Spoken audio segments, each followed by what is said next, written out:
अस्सलाम वालेकुम, this is Mohsin Azam Khan here again. और आज का मेरा टॉपिक बड़ा हॉट फेवरेट है बिटकॉइंस के ऊपर। और ये मैं वीडियो इतनी भी शॉर्ट नहीं होगी, इसके अंदर मैं डिस्कशन करूंगा आपसे इस चीज के बारे में। एक चीज क्या है, बिकॉज ये इस वक्त बहुत पॉपुलर है। बहुत से स्टूडेंट्स मेरे पूछते भी रहते हैं और बहुत से स्टूडेंट्स आंखें बंद करके इन्वेस्ट भी कर रहे हैं, कुछ कमा भी रहे हैं और कुछ बहुत लॉसेस भी बेयर कर रहे हैं। So my discussion would be whether is it a safe investment or not। क्या बिटकॉइंस या क्रिप्टो करेंसी एक सेफ इन्वेस्टमेंट है या नहीं। और मैं चाहूंगा अब तक आप इस वीडियो को एंड तक नहीं देखेंगे, आप इस डिस्कशन को समझ नहीं सकेंगे। while starting off, I just want to introduce myself. I'm a financial trainer. I am a ACC qualified. I've passed all the levels of CFA, which is about chartered financial analysis. And with that, I've been training finance for numerous years. I've been teaching in different reputable universities. I've been, preparing financial models for different clients, advising them on their investments. तो मैं एक समझता हूँ, मैं मेरे में एक खुशफहमी है कि मैं थोड़ा बहुत फाइनेंस जानता हूँ, और उस एक्सपीरियंस की बुनियाद पर I just discuss what is bitcoins. देखो, बिटकॉइंस है क्या? बिटकॉइंस एक क्रिप्टो करेंसी है। इन लेमैन टर्म्स एक डिजिटल करेंसी है। जैसे कि एक यूएस डॉलर्स हो गई, करेंसी है यूएसए की। पीकेआर हो गई, करेंसी है पाकिस्तान की। इसी तरह एक करेंसी है जो डिजिटल प्लेटफॉर्म पर यूज हो सकती है, वो है क्रिप्टो करेंसी कॉल्ड बिटकॉइंस। कि आप डिजिटली एक करेंसी डेवलप हो रही है, जिसको आप परचेजिंग के लिए यूज कर सकते हो आगे जाके। जरूरी नहीं कि अभी सब वो यूज हो भी सके इस वक्त। इसको हम एक लेमैन टर्म्स में कह सकते हैं क्रिप्टो करेंसी है। अच्छा सर, जब हम यूएस डॉलर को इशू करता है तो यूएस डॉलर के पीछे एक इदारा है, गवर्नमेंट है, जो प्रिंट करती नोट्स। एक रेगुलेटरी इदारा है उसके पीछे, बैंकिंग स्ट्रक्चर को जो रेगुलेट कर रही होती है, देख रही होती है इस डॉलर्स बाहर कितने जा रहे हैं, हमारी कंट्री में कितने आ रहे हैं, इसका यूज कैसा है, इसकी सोर्स क्या है कमाने की। तो बहुत सी रेगुलेशंस है उसके ऊपर। हम कह सकते हैं कि यूएस डॉलर हो गया नॉर्मल करेंसी जो होती है, वो सेंट्रलाइज्ड होती है, उसके ऊपर एक सेंट्रल अथॉरिटी होती है। जैसे पाकिस्तान में हम कह सकते हैं central state bank of Pakistan एक सेंट्रल अथॉरिटी है, जो पीकेआर करेंसी प्रिंट करता है और उसको रेगुलेट करता है। बैंकिंग सिस्टम पे एक वॉच रखता है, उसको रेगुलेशंस के अंडर रखता है। वेरेस जो क्रिप्टो करेंसी है, इसके ऊपर भी एक कोई सेंट्रलाइज नहीं है, इसका कॉन्सेप्ट ही है, ये डिसेंट्रलाइज, उसका कॉन्सेप्ट ही है और पर्पस है इसका कि भाई मैं जो पैसे कमा रहा हूँ वो पैसे कंट्रोल क्यों हो, क्यों मैं किसी इदारे या किसी इंस्टीट्यूशन की वजह से उन पैसों के ऊपर कंट्रोल रहे कि मैं कितने पैसे विड्रॉ कर सकता हूँ, कितने पैसे ट्रांसफर कर सकता हूँ। पेमेंट चेक के लिए मैं क्यों 2 दिन का वेट करूँ, क्यों मेरी एक अच्छी टेक्नोलॉजी से बेहतर ट्रांजैक्शन हो सके, क्यों नहीं मैं वो पैसे पीकेआर यूएसए में क्यों नहीं यूज कर सकता। मेरी क्या गलती है कि मैं पाकिस्तान में पैदा हुआ तो मुझे पीकेआर यूज करना पड़ा, मेरे जो यूएसए में पैदा हुआ उसको यूएस डॉलर यूज करना पड़ा, तो इसमें मेरा तो फॉल्ट नहीं है ना। सो उसमें ये क्रिप्टो करेंसी के प्रॉज हैं कुछ, कि भाई एक डिसेंट्रलाइज करेंसी है जिसपे कोई ऊपर इदारा नहीं है। इसको समझने के लिए ऐसे समझ लें, अगर किसी स्टूडेंट ने टोरेंट कभी यूज किया, टोरेंट्स याद है? टोरेंट्स यूज करते थे कि आप अपनी कंप्यूटर की फाइल किसी और से शेयर कर पा रहे हो, एक कनेक्शन बन गया है, हर कंप्यूटर आपस में कनेक्ट हो गया है टोरेंट प्लेटफॉर्म के थ्रू, और आपस में आप फाइल शेयर कर पा रहे हो, जिसके ऊपर कोई सेंट्रल बॉडी या सेंट्रल अथॉरिटी नहीं है। ये कंप्यूटर टू कंप्यूटर क्या हो रहा है, एक लिंकेज बन रही है। इसी तरीके से पेयर टू पेयर का कॉन्सेप्ट आता है क्रिप्टो करेंसी में। ब्लॉकचेन टेक्नोलॉजी होती है कि विदाउट एनी सेंट्रल अथॉरिटी आप आपस में कनेक्ट हो रहे हो, आपकी लेजर एंट्रीज आपस में कनेक्ट हो रही है, आप जो ट्रांजैक्शंस कर रहे हो वो रिकॉर्ड हो रही है सेफ बॉक्स में जाके, सेफली रजिस्टर हो रही है, जिसके पीछे पूरी माइनिंग का कॉन्सेप्ट है, कंप्यूटेशन का कॉन्सेप्ट है, और जिसके थ्रू ये बिटकॉइन इशू होता है। तो हम कह सकते हैं बिटकॉइन एक एक वेरी हार्ड वर्क ऑफ कंप्यूटेशनल्स के थ्रू बिटकॉइन करेंसी इशू हो रही है। वेरेस एक यूएस डॉलर कैसे हो रहा है, प्रिंट के थ्रू, एक गवर्नमेंट की बैकिंग के थ्रू, गवर्नमेंट की पॉलिसीज की बैकिंग के थ्रू, रेगुलेटर की बैकिंग के थ्रू इशू हो रहा है। तो ये एक मैंने ब्रीफ आइडिया दिया। अगर ऑब्वियस ही बात है, मैं इतना तो समझता हूँ कि लोग थोड़ा बहुत तो आइडिया रखते हैं क्रिप्टो करेंसी के ऊपर, और तभी इतनी आवाज है इसके पीछे, people are investing in it. So I am assuming कि इतनी नो हाउ तो आप लोग रखते हो। अब आ जाते हैं कि is it a safe investment और नॉट। देखो, क्रिप्टो करेंसी में बहुत बड़े बड़े रिस्क इन्वॉल्व है। देखिए, मेरी वीडियो का पर्पस ये नहीं है कि मैं बोलूं है तौबा ये क्या कर रहे हो आप, कहाँ इन्वेस्ट कर रहे हो आप, ये पर्पस नहीं है। मेरी वीडियो का ये पर्पस नहीं है भाई गैम्बल कर रहे हो, ये कर रहे हो, वो कर रहे हो। मैं यहाँ कोई दर्ज या बयान देने नहीं है, मैं सिर्फ हाईलाइट करना चाहता हूँ। मैं चाहता हूँ रैशनल बिहेवियर क्या करें, ज्यादा से ज्यादा इम्प्लीमेंट हो इस ट्रांजैक्शन के अंदर जो हम बिटकॉइंस परचेज करें। मैं चाहता हूँ रैशनल बिहेवियर सबसे ज्यादा आगे रहे। तो मेरा मकसद रिस्क का बताने का यही है कि आप रैशनली सोचो, ना सिर्फ ये देखो कि यार ये शख्स इन्वेस्ट कर रहा है तो क्यों ना मैं भी इन्वेस्ट कर लूं। देखिए, इसमें बहुत बड़े रिस्क इन्वॉल्व है, सच एज फ्रॉड्स के चांसेस। थोड़ी सी हिस्ट्री जाइएगा, गूगल कीजिएगा कि अब तक कितनी एक्सचेंजेस, जो एक्सचेंजेस जहां ये बिटकॉइन एक्सचेंज हो रहा है, जैसे एक बड़ी मशहूर एक्सचेंज बाइनेंस भी है, इससे पहले भी और भी एक्सचेंजेस रही हैं, कि अब तक कितनी एक्सचेंजेस बंद होके भागी हैं, कितने लोगों का पैसा डूबा है। तो इसमें बहुत बड़ा रिस्क है फ्रॉड का, क्योंकि एक्सचेंजेस के ऊपर बिल्कुल जीरो रेगुलेशन है। कोई इदारा नहीं है जो आपके पैसों पे नजर रखा है। जैसे फॉर एग्जांपल, मैं अगर बैंक में पैसे डालता हूँ, अगर बैंक में पैसे वो डूब जाता है बैंक, या बैंक भागने की कोशिश करता है, तो ऊपर स्टेट बैंक है, मैं स्टेट बैंक को कह सकता हूँ मुझे पैसे दिलवाओ मेरे। लेकिन अगर खुदा ना खास्ता कोई एक्सचेंज, आप ऐसी कोई एक्सचेंज में इन्वेस्ट कर लो जो रिलायबल ना हो, और इवन दो रिलायबल भी हो तब भी उसका एक कुछ परसेंट चांस है कि वो, उनके उसके ऊपर कोई रेगुलेटर नहीं है, तो वो बाद में जाके अगर उसके कोई कोई मसले मसाइल आए उसके, तो हो सकता है कि वो भी रैप अप हो जाए। दूसरी चीज, ये जो क्रिप्टो करेंसी है ये हैवीली रिलायंट ऑन टेक्नोलॉजी है। मैं कहूँगा 100% टेक्नोलॉजी बेस्ड है। अगर ये टेक्नोलॉजी के ऊपर काम करती है, डिजिटली ये क्रिएट होती है, डिजिटली ये ट्रांजैक्ट होती है, तो हैवी रिलायंस है टेक्नोलॉजी का। जैसे कि फॉर पीकेआर, देखिए हमारा मुल्क इतना टेक्नोलॉजी में एडवांस तो नहीं है, लेकिन पीकेआर आराम से किसी भी प्लम्बर को दे सकते हो, किसी भी नॉर्मल रिटेलर को दे सकते हो। बट क्रिप्टो करेंसी में बहुत हैवी रिलायंस है टेक्नोलॉजी में, तो उसके साथ साथ टेक्नोलॉजी का जो टेक्नोलॉजिकल रिस्क होते हैं वो भी आ जाते हैं, हैकिंग के रिस्क आ जाते हैं। हमारे यहाँ तो इंटरनेट बैंकिंग, मोबाइल बैंकिंग कितनी मुश्किल से होती है, तो जो एक्सपर्ट हो हैकिंग के अंदर, जो आपके बिटकॉइंस हैक कर सके, अगर हैक भी हो गए या किसी तरह आपके बिटकॉइंस गायब भी होते हैं, आप किसके पास जाके रोगे, किसके पास जाके बोलोगे कि मुझे रिकवर करके, तो बिकॉज ऊपर कोई रेगुलेटर नहीं है। ये मैं रिस्क बता रहा हूँ आपको, ताकि अगेन आप रैशनली सोचो और जरूर इन्वेस्ट करो, तो रैशनली इन्वेस्ट करो आप। नंबर 2 जो बहुत बड़ा रिस्क है वो रेगुलेशंस का है। इसके ऊपर बहुत कम रेगुलेशन है, जैसे मैंने बताया ऊपर, ना SEC ना या स्टेट बैंक की कोई रेगुलेशन के ऊपर कोई रेगुलेट करने वाला नहीं है। जैसे कि छोटी मिसाल देता हूँ, देखिए आप कभी स्टॉक मार्केट में इन्वेस्ट करते हैं तो उसके ऊपर रेगुलेशंस होती हैं कि भाई कितना बड़ा ऑर्डर पास हो सकता है एक वक्त पे, आप कितना ऑर्डर सेल कर सकते हो एक वक्त पे, इनसाइड इंफॉर्मेशन पे ट्रेडिंग नहीं हो सकती है, एंड डिफरेंट चीजें होती हैं जो मेक श्योर करती है मार्केट एफिशिएंटली चले, मैनिपुलेट ना हो ज्यादा।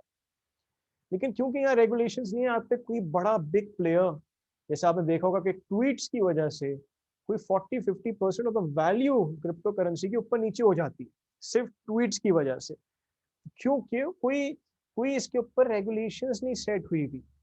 और यही बड़ा रिस्क है, कल को रेगुलेशन सेट हो जाती है इसके ऊपर। आपको मालूम है जब लास्ट टाइम जब डाउनफॉल हुआ था बिटकॉइन का, तो एक वजह यही थी कि जैसे कुछ साउथ कोरियन एक्सचेंजेस थी, रेगुलेशंस आए, तो ये इसका डाउनफॉल क्रिएट होने लग गया था। इसी तरीके से अगर रेगुलेशंस आती हैं, अगर ये रेगुलेट होने लग जाए, मिसाल फॉर एग्जांपल कि अगर बिटकॉइंस की वजह से क्रिमिनल एक्टिविटीज पे इंक्रीज आ जाए, सच एज मनी लॉन्ड्रिंग, आप अभी गूगल कीजिएगा, एक मनी लॉन्ड्रिंग प्रॉप भी चल रहा है, इन्वेस्टिगेशन चल रही है बाइनेंस के ऊपर। मनी लॉन्ड्रिंग का कोई बहुत बड़ा कोई कोई क्राइम हो जाए, किडनैपिंग का हो जाए, आपको पता है डार्क वेब एक बहुत बड़ी दुनिया है जहाँ पे आराम से इसके थ्रू ट्रांजैक्शन हो सकती है, कि इसके पीछे कोई ट्रायल थोड़ी ना शो करने के लिए। जैसे बैंकिंग ट्रांजैक्शन होती है तो पीछे एनआईसी नंबर होता है, कार्ड नंबर होता है, एक बंदा होता है, इंसान होता है, एक लीगल लॉ के अंडर होता है, इसका मनी ट्रायल होता है, तो आप सोर्स पूछ सकते हो कहाँ से आए पैसे। लेकिन बिटकॉइन कौन कहाँ से ट्रांसफर करते हैं, इसके पीछे इस मयार की कोई चीज है नहीं जिससे आप ट्रेस कर सको। तो जब इस पे अगर ये क्रिमिनल एक्टिविटीज उरूज पे जाती हैं, अगर बढ़ती हैं बहुत, तो रेगुलेशंस लाजमी आ सकती है। और जैसी रेगुलेशंस आएंगी तो जो अट्रैक्शन है बिटकॉइन की, देखो आप एक तरीके से इसलिए भी अट्रैक्टेड हो कि आराम से चुपचाप आपने बिटकॉइन में इन्वेस्ट कर दिए, क्योंकि कोई पूछने वाला नहीं, कोई आपको किसी को बताना नहीं भाई क्यों इन्वेस्ट कर रहा हूँ, डिक्लेयर नहीं करना किसी को। तो ये एक खुद में अट्रैक्शन है। तो लोगों के पास ऐसा कितना पैसा ब्लैक मनी में शायद पड़ा हो जो इन्वेस्ट करते हो, और ना भी हो मे बी, लेकिन ये अट्रैक्शन खुद में एक है। और जैसी रेगुलेशन आएगी तो आप डरोगे, एक फेयर आएगा, कोई पूछे ना ये पैसे कहाँ से आए, तो उसकी वजह से भी इसकी वैल्यू लूज हो सकती है। देखिए मैं आपको एक आइडिया दूं, अगर आप हिस्ट्री जाते हैं, स्टॉक मार्केट की कभी हिस्ट्री उठाइएगा, बैंकिंग स्ट्रक्चर की हिस्ट्री उठाइएगा, शुरू में स्टॉक मार्केट के ऊपर भी कोई रेगुलेशंस नहीं थी। ग्रेट डिप्रेशन एक टर्म है जो अमेरिका के अंदर हिट हुआ था, 1930s कह लें, तो स्टॉक मार्केट उरूज पे हिट हुई थी। लोग ऐसी आंखें बंद करके स्टॉक्स में इन्वेस्ट करे, तो ऊपर ही जा रही थी, ऊपर ही जा रही थी। और लोग यही कहते थे भाई चीज खरीद लो, ये चीज तुम्हें कमा के दे देगी। और ऐसे कर करके क्या हुआ, अच्छी खासी मेजोरिटी ऑफ अमेरिका ने उस पर इन्वेस्टमेंट करी। अब उसकी वजह से होता क्या है कि बबल बन जाता है। इतना जब डिमांड प्रेशर आए, देखो रैशनल डिमांड है तो इतनी टेंशन नहीं होती, लेकिन अगर हर्डिंग बिहेवियर है, हर्डिंग बिहेवियर क्या होता है कि मैं किसी को देख रहा हूँ कि यार ये कमा रहा है, मैं भी इन्वेस्ट कर देता हूँ। अगर हर्डिंग बिहेवियर फॉलो हो जाए तो बंदा बस ये देख के इन्वेस्ट कर रहा है, यार ये तो चीज शायद कमा के दे देगी मुझे, तो ऐसी स्टॉक मार्केट में लोगों ने बहुत इन्वेस्टमेंट की, बहुत इन्वेस्टमेंट की। और एक टाइम आया कि थोड़ा सा भी सेलिंग प्रेशर पड़ा उस पर, एक पैनिक मच गया और एकदम से वो स्टॉक मार्केट क्रैश हो गई, खत्म। ग्रेट डिप्रेशन में लोगों ने इतना पैसा अपना लगा दिया था कि वो रोडों पे सोए थे, अनएम्प्लॉयड हो गए थे, तबाही मच गई थी। आप देखिएगा, गूगल कीजिएगा ग्रेट डिप्रेशन 1930s का, या कोई डॉक्यूमेंट्री यूट्यूब पे देख लीजिएगा ताकि अच्छे समझ आ जाए। तो उस पे भी फिर जाके रेगुलेशंस आई थी। पहले तो कहा जाता बैंक को भी रेगुलेट नहीं करना चाहिए, लेकिन जब इस ग्रेट डिप्रेशन के अंदर बैंकों ने अच्छा खासा लोगों का पैसा डुबाया, खाया लोन दे दे के, तो उन पे भी रेगुलेशंस आई। कुछ टाइम पे बहुत ऐसी चीजें हैं जिन पे रेगुलेशन, जैसे अब आज भी economist market, free market economist आज भी कहता है भाई फ्री मार्केट पे गवर्नमेंट की कोई इंटरवेंशन होनी नहीं चाहिए। लेकिन भाई हमें भी पता है कि मार्केट में लोग एक्सप्लॉइट करेंगे कंज्यूमर को, लोग बहुत प्राइस ज्यादा लगाए थे, एक्सप्लॉइट करते थे, तो रेगुलेशंस लगानी पड़ी। सो अभी बिटकॉइन पे इतनी हैवी रेगुलेशंस नहीं है जैसे यूएस डॉलर के ऊपर है, मूवमेंट के ऊपर, कैसे मूव होगा, कैसे पास ऑन होगा, किसके पास जाता है, बाहर निकलने की रेगुलेशंस, अंदर आने की रेगुलेशंस, यूएसए के अंदर इन्फ्लो आने की रेगुलेशंस। इसी तरह इस पे नहीं है। जब इस पे रेगुलेशंस का बर्डन आएगा तब पता लगेगा इसकी प्राइस कैसे मूव करती है। सो ये मैंने कुछ, आप और भी इसके पीछे देखें बहुत सी चीजें हैं कि बिटकॉइन की जैसे वॉलेटिलिटी, अगर मैं चार्ट अभी खोल नहीं रहा, लेकिन अगर आप चार्ट देखेंगे इसका, तो ये इतना स्पाइक्स आते हैं इसकी प्राइसिंग के ऊपर, इतनी वॉलेटिलिटी आती है। उसकी वजह ये है कि ये थोड़ी सी प्राइस भी कम होती है, एक लोग डरते हैं कि अब तो नहीं डूबने वाला, लोग सेलिंग प्रेशर लगा देते हैं। और जब नीचे गिर रहा होता है लोग को लगता है राइट टाइम है बाय करने का, भी कम दाम में मिल रहा है, वो खरीदने लग जाते हैं। बहुत बड़े बड़े स्पाइक्स हैं वॉलेटिलिटी। जिस चीज में बहुत ज्यादा वॉलेटिलिटी हो वो चीज बड़ा गेन भी दे सकती है, लेकिन बहुत बड़ा लॉस भी देख सकती है। मैं जब रिस्क की बात कर रहा हूँ तो मैं लॉसेस साइड देखने की कोशिश कर रहा हूँ। जो भी चीज बहुत बड़े गेन्स दे सके वो कभी भी सेफ इन्वेस्टमेंट होती भी नहीं। देखो रिस्क फ्री इन्वेस्टमेंट में जाओगे तो उसके गेन्स इतने से होते हैं बिकॉज आप रिस्क बहुत बड़ा ले रहे हो, तो रिटर्न अर्न करने की कोशिश कर रहे हो। बट व्हाट आई फियर कि इसमें आप बहुत ज्यादा तो रिस्क नहीं ले रहे कहीं। जितना, जैसे अगर आप कोई रेशियो निकालो return per unit of risk, वो इतना ना हो जितना आप रिस्क इसके ऊपर क्या कर रहे हो, कमांड कर रहे हो। वही रिस्क आप कहीं और लो तो शायद रिटर्न कम हो, लेकिन पर यूनिट ऑफ रिस्क के हिसाब से ज्यादा हो रिटर्न आपका। जैसे स्टॉक मार्केट्स हो गई और भी कमोडिटीज हो गई।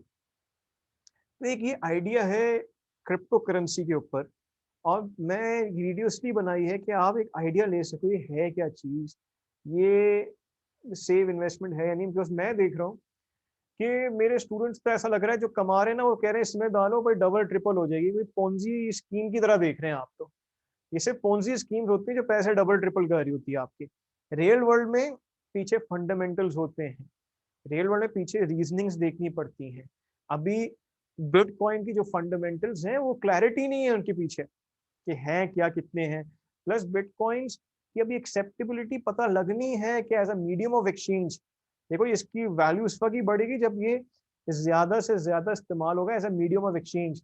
जैसे आपका टेस्ला के ओनर ने कैसे कहा था कि अगर मैं परचेजिंग अलाउ कर रहा हूँ बिटकॉइन से तो कैसे प्राइस ऊपर गई, और जैसे उन्होंने मैं नहीं अलाउ कर रहा वो कैसे एकदम से फ्लैट हो गई। राइट। इसी तरीके से और भी, और इसकी एक और मसला है कि इसकी प्राइस बड़े लेस फैक्टर्स पे डिटर्मिनेंट है। बहुत ज्यादा फैक्टर्स पे डिटर्मिनेंट नहीं है इसकी प्राइस। तो जब भी बहुत कम फैक्टर्स पे डिटर्मिनेंट होती है प्राइस, तो प्राइस में फ्लक्चुएशंस भी ज्यादा आती है और उसमें रिस्क का चांस और बढ़ जाता है। सो मेरी एडवाइस ये होगी कि आप जरूर इन्वेस्टमेंट करें। देखो मुझे पता है एक पॉपुलर एसेट बना हुआ है, लोग इसको कमोडिटी भी समझते हैं, कोई इसको एसेट समझता है, कोई इसको प्रॉपर्टी समझता है। आप जरूर इन्वेस्टमेंट करें, बट इस ख्याल से करें कि आप रैशनल बिहेवियर इस्तेमाल करें, ना कि सिर्फ ये देखें कि एक चीज ऊपर जा रही है तो उसमें भाई इन्वेस्ट करते रहो, इन्वेस्ट करते रहो। आप अपने रिस्क एनालिसिस करें और कोशिश करें अपनी अपनी जो अर्निंग्स का कम से कम हिस्सा एज मिनिमम एज पॉसिबल वो इन्वेस्ट करें इसके, और रिसर्च भी करें इसमें ज्यादा से ज्यादा। आई वुड नॉट से कि गैम्बल है ये कोई, ये ऑब्वियस सी बात है, एक डिजिटल करेंसी है। आज के बाद एक डिजिटल दौर आने वाला है, आहिस्ता आहिस्ता इकोनॉमीज डिजिटाइज हो रही हैं।